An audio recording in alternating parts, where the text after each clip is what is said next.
බලාගත්තේ යශෝදරා සිදුහත් යන්නේ දැරලා වුණාට සමහර විට සඳලු තලයට දුවගෙන ගිහින් ඉක්කි ගහන්න ඇති සිදුහත් නොපෙනී යනකම්ම ආපහු හැරිලා නොබලපු නිසා සිදුහත්ට නොපෙනුනාට චන්නයි කන්තකයි දෙන්නම දකින්න නැති ඒ දරාගත්තු යසෝදරාවගේ පින්වන්ත මුහුණ කුමාරයාගේ ආභරණ පපුවට තුරුළු කරගෙන හඬා වැටුණු චන්න පිරිමියෙක් වුණාට උහුල ගන්න ඇත්තෙත් සිහි කර කර යශෝදරා දේවියගේ උතුම් දරා ගැනීම.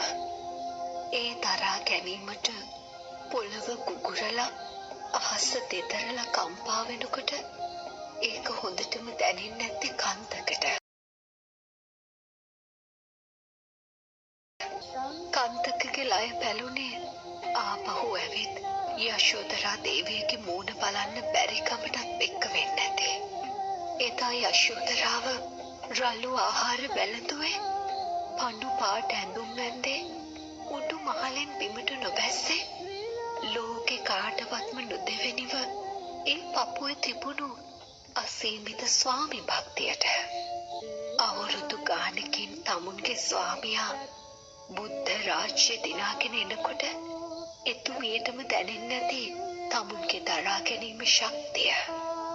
අන්න ඒකයි රාහුල කුමාරයාට නරසිංහ ගාථා කිය ආඩම්බරෙන් පෙන්නුවේ වටින බුදුහිමිගේ පින්වන්ත මුහුණ. ලෝකෙම නිවන්න ඕනේ නිසා යශෝදරා දරාගත්ත මිසක ඕනේ නම් තිබුණා සිදුවත්ගේ උණුහුමේ තනියම නිවෙන්න.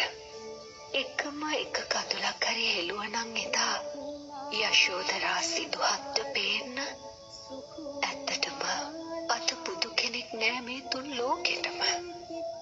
විවරණ ගන්න කලින් පිරිමියෙක් බුදු වෙන්න විවරණ දෙන්නයි ඕනේ තමුන්ගේ බිරිඳට යශෝදරාවක් වෙන්න.